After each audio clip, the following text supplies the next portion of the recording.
Hi, TransByDef. This is Christine, and I'm your Sunday host. Um, the topic that we're dealing with this week is confronting bigotry. And bigotry is a really difficult topic. It's really hard to confront and to face. And the reason that it's actually the hardest thing that we will go through in our transitions is because it is the first thing that we go through in our transitions. In fact, the vast majority of the bigotry that you're going to face, you will face as soon as you come out to someone. Um, the truth is, most of the people that want to be part of your life, that are going to remain part of your life, when you tell them, most of the time, they don't reject you. But a bigot will, every time.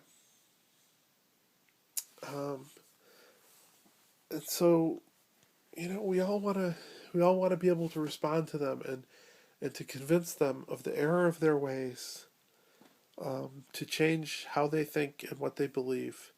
And the reality that I believe exists is that, for the most part, you can't convince a bigot not to be a bigot, with a well-reasoned argument, with careful planning, um, with a show of emotion or pain or hurt or anything else. Um, I don't think it's really. I don't think it's something that you can change. Let me tell you a story about an ex-trans person who's been in the media just this past week. This person is Walt Hoyer. Walt Hoyer is a Catholic ex-trans. Um, Speaks regularly with Catholic groups, regularly with media, um, always telling his story. And Walt's story is a tragic one. It is the nightmare scenario, the trans person who regrets it. Um, Walt believes, um, well, let me tell you. Walt transitioned, um, and began living as a woman, had surgery, SRS, um, lived for 7 or 8 years, and ultimately reverted back to living as a man. Now, Walt suffered tremendous amounts of rejection from the people that he cared about the most, specifically his kids. Um, he lost his kids. Wow. That's a huge loss. It's really hurtful. And if you have kids, there's a chance that you might lose yours. It happens. It happens less now than it used to happen, but it still happens. Especially in certain parts of the country. Even if you're not in those parts of the country, if you just get unlucky, um, a bigoted judge, a good lawyer for your spouse, and you might lose your kids. Um, and then your spouse works on your kids and convinces your kids to hate you, and that's the nightmare scenario, and that's what Walt faced. Um, so at this point, now that Walt has transitioned back, his children are, um, loving and caring and back in his life, and he's been restored in many ways, to the life that he had before. Not the same, not the same at all. Walt's physical body will never, um, be completely male again. Um, so it's a tragedy. But yeah, Walt believes that what's happened is for the best, and Walt needs to believe that. Walt needs to believe that with all of his heart. Um, and for Walt, maybe it is what's best. But the fact is, for the vast majority of trans people, the rejection that Walt faced, it does not end the way that it's ended for Walt. It may be able to end in the way that it ended for Walt, but in the case of, say, Mike Penner, also known as Christy Daniels, who had regret and transitioned back because of the rejection, it didn't get him what he needed back. Um, There was no recovering from transition. Uh, and so maybe you would argue, well, transition is then wrong. But for the vast majority of trans people, transition isn't wrong. Transition is the only way to save their lives which are in such complete and total ruin before, um, with the lies that they've been living. Um, Walt tells people, reject trans people when you encounter them. Reject them. Because that is the most loving thing that you could do to that trans person, is to teach them that there are consequences for your actions. Walt is an idiot. Walt kills people with that message. There are people that will die because they're rejected and they can't handle the rejection that they get. They can't handle it. They can't go back because they'll never be happy with who they were. They know that. That's why they transitioned. That's why there's doctors that were supporting them. That's why they had counselors. But Walt doesn't care. Walt thinks that what happened for Walt was what's best.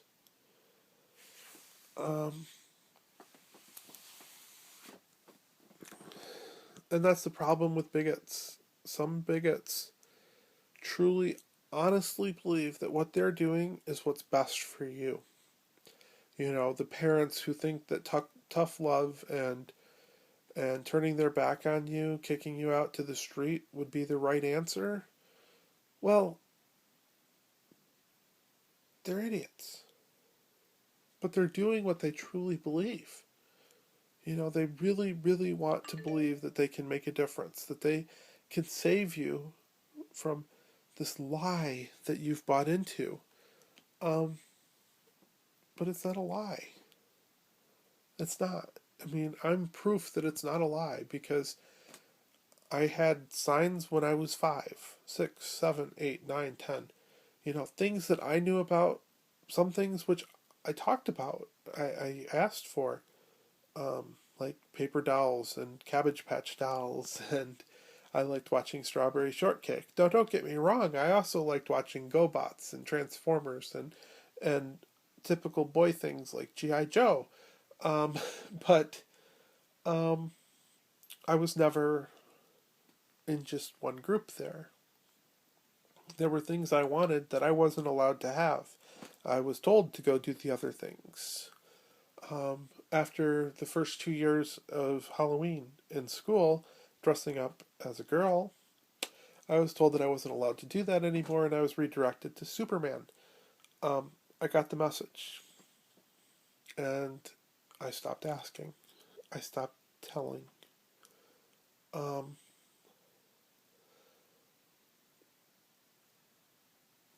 it wasn't until I turned 20 that I was confronted again, and at that time, I I denied it. I didn't deny that it happened. I said, well, yeah, that happened. But it was just a phase. I'm getting married now, and the marriage will fix it. But the marriage didn't fix it. It wasn't long into the marriage before I was still cross dressing. It wasn't long into the marriage before I realized that when we were intimate, I saw myself as a woman. It wasn't long before I was telling my spouse that I saw myself as a woman.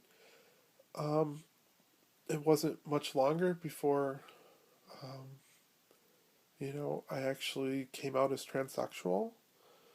I mean, I did that first back in 2005, um, or 2004.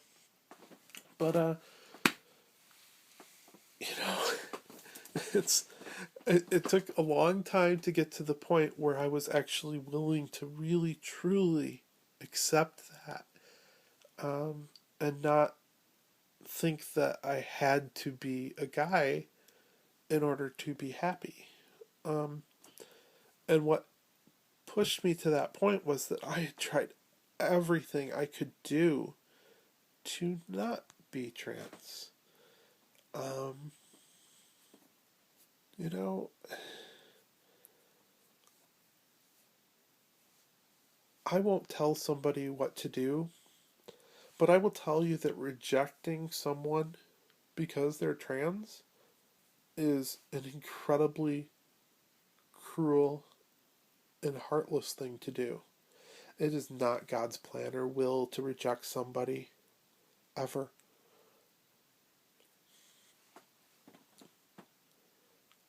I believe when the Bible said that all of the commandments hang on love God and love your neighbor, everything else is built off of that, that it really means that.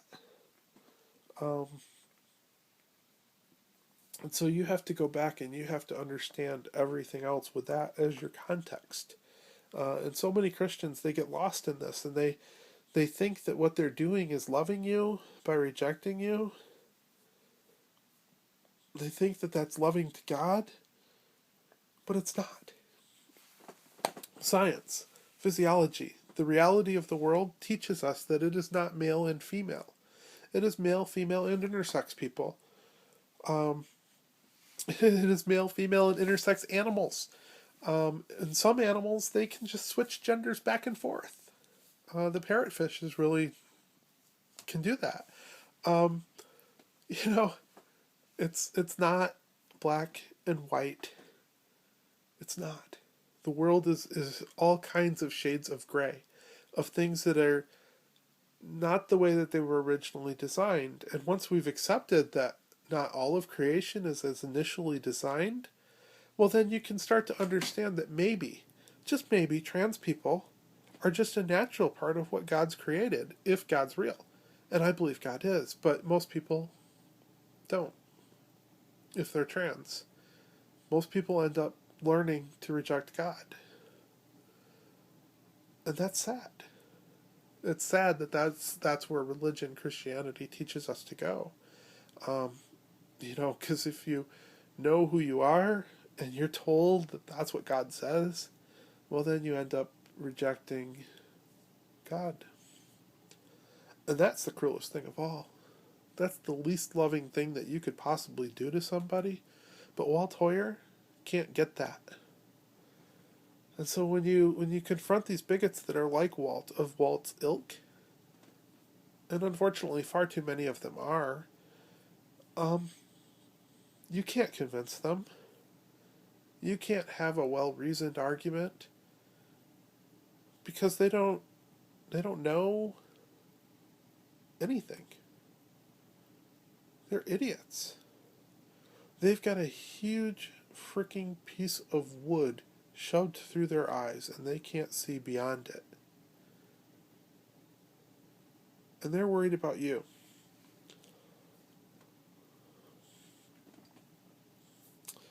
The best thing that you can do when you confront bigots is know that they're idiots, that they don't know what they're talking about, and they never will. Be sure of who you are.